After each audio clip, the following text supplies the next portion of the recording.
1 Million! Heute jetzt ist der erste Song, der die Million geknackt hat auf Spotify, den Streams. Und wir erzählen euch jetzt, wie das Musikvideo dazu entstanden ist. Das Video zu heute und jetzt ist eigentlich recht spontan entstanden. Zuerst haben wir dort gar keins dazu machen.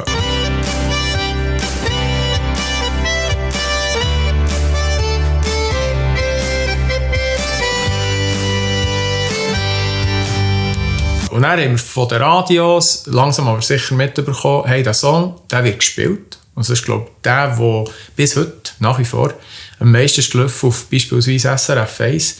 Und darum haben wir dann gesagt, da muss ein Video dazu her. Ich lebe heute, ich lebe nicht zu gestern ist vorbei, ein neuer Tag mit neuem Glück und für dich der Gewinner sein. Und weil dann ein Jahr war mit so vielen Konzerten, haben wir uns für einen Sonntagmorgen entscheiden für ein Videodreh. Und zwar nach der Plattentaufe auf der Weckerschweng, die übrigens ein bisschen besser besucht war.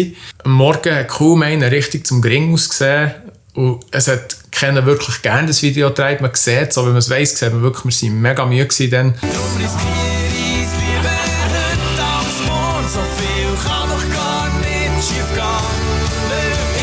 Ja, es ist der Song mit für mich persönlich der nach wie vor wichtigste Botschaft. Wir leben nicht gestern, wir leben nicht morgen, wir leben heute und jetzt.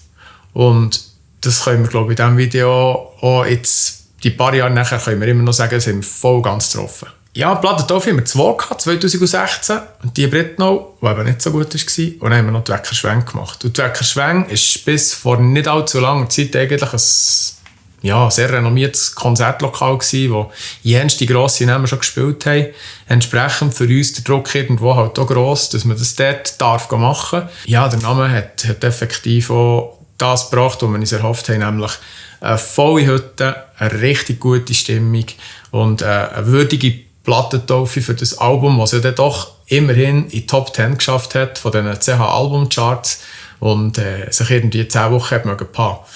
Dort haben wir das zurückbekommen, was wir zu Britnau nicht bekommen haben.